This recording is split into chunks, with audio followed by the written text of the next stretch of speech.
Այսօր առավոտյան Հայաստան ժամանած Ադրբեջանի փոխվարչապետ Շահին Մուստաֆայևի գլխավորած պատվիրակությունը ըստ շրջանառվող տեղեկությունների գտնվում է Աղվերանում։ Հայկական կողմից բանակցություններին ներկա են փոխվարչապետեր Տիգրան Խաչատրյանն ու Մհեր Գրիգորյանը։ Մամուլում ակտիվ քննարկվում է, որ ադրբեջանցի պաշտոնյան ցանկություն է հայտնել այցելել իր ծննդավայր Ջուջևան գյուղ։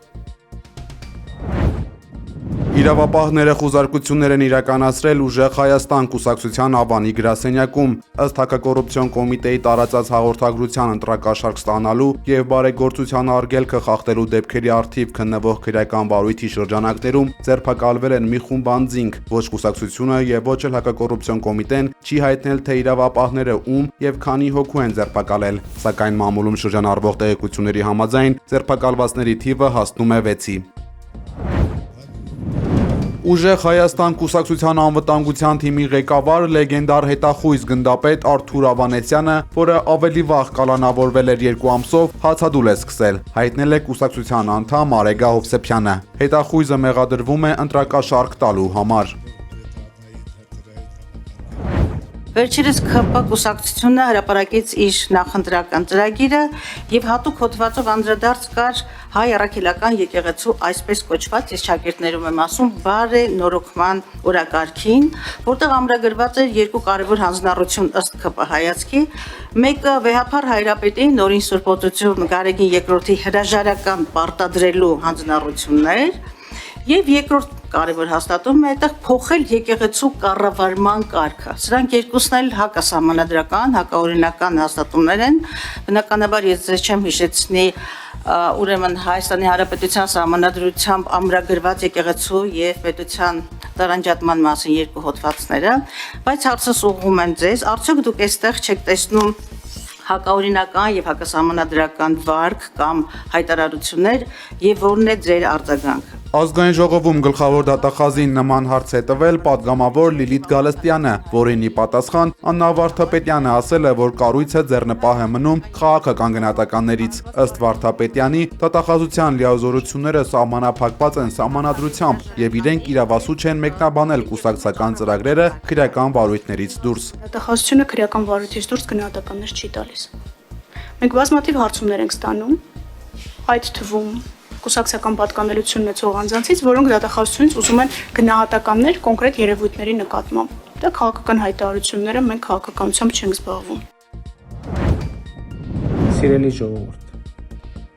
քաղաքականության ֆինանսավորման մեր իդեալը, որի հետևից մենք գնում ենք, հետևյալն է։ Քաղաքացիական պայմանագիր կուսակցության նախընտրական դրամավակը սկսված է, տեսանյութ հրապարակել Նիկոլ Փաշինյանը։ Հայաստանի վարչապետը նշել է, որ իրենց քաղաքական գործունեությունը ծավալելու համար անհրաժեշտ է, որ 1000 մարդ փոխանցի 1 դրամ։ Եթե քաղաքացիական պայմանագիր կուսակցությանը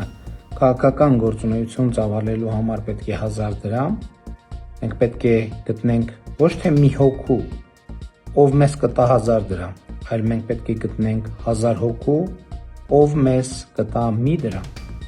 Քաղաքացիական պայմանագիր կուսակցության նախընտրական դրամահավաքը սկսված է։ Նիկոլ Փաշինյանը նորից շեշտել է, որ Հայաստանի քաղաքացին պետք է տեր կանգնի խաղաղությանը։ Շուկայի վերահսկողության տեսչական մարմինը հայտնաբերել է թունավոր բաղադրիչներով խաղալիք։ Իրականացվել է խաղալիքի նմուշառում, որի արդյունքում պարզվել է, որ դինոզավր անվամբ վաճառվող այս խաղալիքի բաղադրության մեջ առկա են երեխաների առողջության համար վտանգավոր թունավոր նյութեր։ Արդեն իսկ հանձնարարվել է խանութներից հետ կանչել խաղալիքներն ու ոչնչացնել։ Տեսչական մարմինը հորդորել է բոլոր սպառողներին, ովքեր ձեռք են բերել վերոնշյալ խաղալիքից, հանձնել տեսչական մարմին երեխաների առողջության համար հնարավոր վնասներից խուսափելու նպատակով։ Պատմական իրադարձություն Հայաստանն ու Վրաստանը 2029 թվականին կհյուրընկալեն FIFA-ի երիտասարդական աշխարհի առաջնությունը։ Կանադայի Վանկուվեր քաղաքում կայացվել է FIFA-ի գործկոմինիստը, որի ընթացքում հաղթող է ճանաչվել Հայաստանի ու Վրաստանի մրցաշարը հյուրընկալելու համատեղ հայտը։ Առաջին անգամ մեր երկիրը կհյուրընկալի համաշխարհային մակարդակի խոշորագույն ֆուտբոլային մրցաշար։ Ռուսաստանի պաշտպանության նախարարությունը հայտնել է Դոնեցկի, Իլինովկա եւ Խարկովի Զեմլյանկի բնակավայրերի նկատմամբ վերահսկողություն հաստատելու մասին։ Ռուսական Օրսկ քաղաքում անօթաչուների թիրախ է դարձել նավթավերամշակման խոշոր գործարանը, ինչի պատճառով տեղի օդակայանում սահմանափակվել են թռիչքները, իսկ բնակիչներին հորդորել են դուրս չգալ տներից։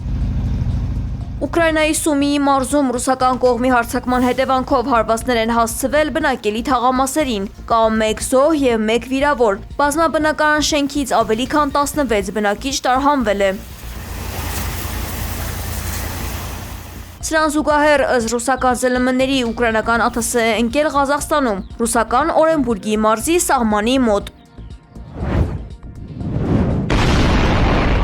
Իսրայելի ռազմաօդային ուժերը հայտնել է Գազայի հյուսիսում նոր ավիահարվածի մասին, որի արդյունքում սպանվել է Համասի ռազմական հետախուզության գործողությունների վարչության ղեկավարը։ Չնայած դեռ անցած տարի հաստատված հրադադարին իսրայելական ուժերը պարբերաբար հարվածներ են հասցնում Գազային։ Սահմանափակվել են դպրոցական գույքի մուտքն ու կրթական հաստատությունների վերանորոգումը, ինչի հետևանքով որոշ աշակերտներ ստիպված են սովորել անբարենպաստ պայմաններում, նստելով ավազի կամ ցեմենտային բլոկների վրա։ ԱՄՆ նախագահ Դոնալդ Թրամփը կոչ է արել Իրանի իշխանություններին ողջամտություն ցուցաբերել եւ շուտապույտ համաձայնագիր ստորագրել միջուկային ծրագրից հրաժարվելու մասին։ Truth Social-ում նա հրապարակել է զենքը ձեռքին իր պատկերը, նա այլևս պարոն բարի տղան չէ մակագրությամբ, ինչը փորձագետները գնահատել են որպես բանակցային կոշտ դիրքորոշման բացահայտ ազդանշան։ Թրամփն արդեն մերժել է Թեհրանի այն առաջարկը, որը նախատեսում էր բացել Հորմուզի նեղուցը միջուկային հարցի հետաձգման դիմաց։ Ըստ պարբերականների նախագահը պատրաստվում է Իրանի նավահանգիստների տևական ծովային շրջափակմանը, քանի որ դա համարում է ավելի արդյունավետ եւ անվտանգ տարբերակ, քան ռմբակոծությունների վերսկսումը։ So, ladies and gentlemen, we meet in times of great uncertainty. Մեծ Բրիտանիայի թագավոր Չարլզ III-ը Միացյալ Նահանգների եւ թագավորության միջև կապն անվանել է անփոխարինելի եւ անխզելի։ Մինչև միապետը խոսում էր դաշնակցային հավերժական արժեքների մասին, Սպիտակ տունը հրապարակել է նրա եւ Դոնալդ Թրամփի լուսանկարը երկու թագավոր մակագրությամբ։ Հանդիպման ընթացքում Թրամփը չի զսպել իրեն բնորոշ հումորը։ Նա կատակել է բրիտանական անձրևոտ եղանակի մասին եւ խոստովանել, որ իր մայրը ժամանակին սիրահարված է եղել երիտասարդ Չարլզին։ Այս այցի նպատակն է փափուկ ուժի միջոցով հարթել Թրամփի եւ բրիտանական կառավարության միջև առկա լարվածությունը։ Thank you.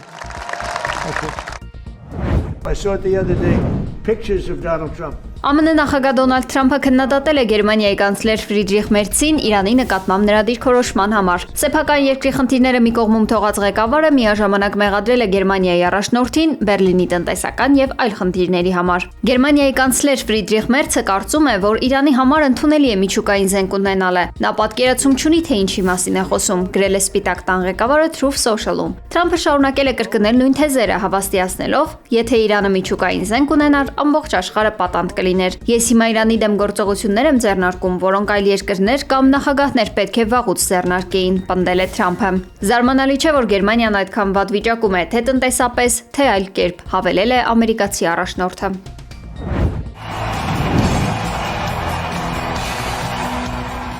Արհեստական բանականությունը կարող է կործանարար լինել մարդկության համար, հայտարարել է Իլոն Մասկը OpenAI ընկերության դեմ դատական գործընթացի ժամանակ, համեմատելով հնարավոր վտանգը Տերմինատոր ֆիլմի սցենարի հետ։ Միլիարդատերը պատմել է, որ դեռ 2015 թվականին OpenAI-ի տնօրեն Սեմ Ալթմանի հետ քննարկել է տեխնոլոգիան վատ ձեռքերից պաշտպանելու ուղիները։ Մասկը նաև նշել է, որ իր մտահոգություններն էլ ավելի են խորացել Google-ի համահիմնադիր Լարի Փեյջի հետ ունեցած հին վեճից հետո, որի ժամանակ Փեյջն իրեն մեղադրել էր մարդկանց շահերը ապագա թվային կյանքից վեր դասելու համար։